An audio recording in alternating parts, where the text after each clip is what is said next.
The Green Bay Packers, Minnesota Vikings, Sunday Night Football, in front of Al, Chris, and the world. What a game. This is a game I'll be very excited to watch. And, Greg, from your standpoint, what did you come away from in terms of your thoughts about the Vikings now that the shock of the losing Teddy Bridgewater has subsided and they won a game in week 1 where their defense played very, very well? Are you feeling good? And now maybe Sam Bradford enters the picture.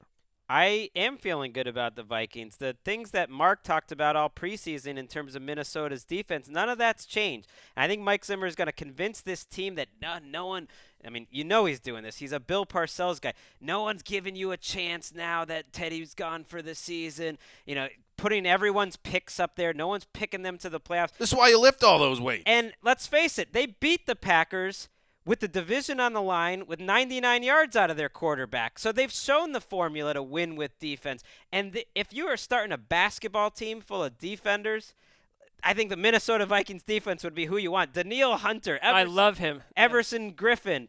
Anthony Barr. Harrison Smith at this point is almost accepted as the best safety in football. It's just very deep. Or one of them. He's getting to that point with Earl Thomas. Harrison Smith is great, but stop. You're treating Earl Thomas like you treat Larry All right, Fitzgerald. Earl Thomas had a bad year, and then he had a bad game. So you're right. Maybe I'm getting carried away. Well, they don't have a year. point of their defense where you say this is where you obviously go attack. And they're adding players that matter. Eric Kendricks is now a player that matters. They've just got depth everywhere. Enough, I think, to slow down the Packers and win this game. Danielle Hunter was awesome. I like this Vikings team to win this game. You know, if I had a team of football players playing basketball, my first pick, Jimmy Graham. He played ball. You don't know that. I know that. My findings down the lab, Graham. At the college level or?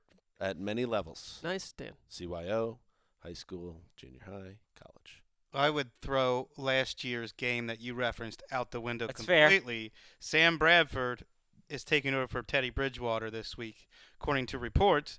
And Sam Bradford and Carson Wentz now have exactly the same number of games with 278 yards and 2 TDs and no interceptions in their entire careers.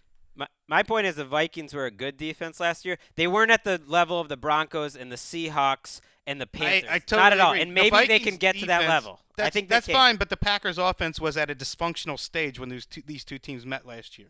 That's no longer any the case. concern that Aaron Rodgers had great protection last week and they averaged 5.9 yards per attempt. I think a lot of this goes back to Jordy Nelson, who said basically what he had dead legs, that he's still getting back into it. He looks slow. He did not look himself. He's running shorter routes. He's not running vertical routes right now, and I think that's a problem. But yes, there's a concern because Aaron Rodgers, you can't repeat these spectacular tight window throws on a weekly basis, and that was the case with him last September when we were calling him the Michael Jordan of football, and he was playing better than any quarterback ever had, and it dwindled once defenses realized that you didn't have to play down the field at all. Let's pick this game, guys. Mark.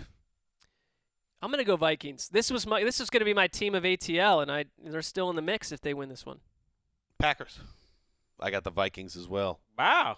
You know why? Because the new stadium, that place is going to be going nuts. How serious are the Vikings taking this? They successfully petitioned the league to have the halftime lengthened for a major display that they're putting out with an orchestra, a Prince tribute, a Game of Thrones guy is going to be there. Wow. They're going to do I was on the fence until the Game of Thrones guy, but I'm taking the Vikings now. The Viking skull chant. Do you guys know about this? Yeah, I do. Yeah. It's always in tweets that, Vikings fans send at you. Skull.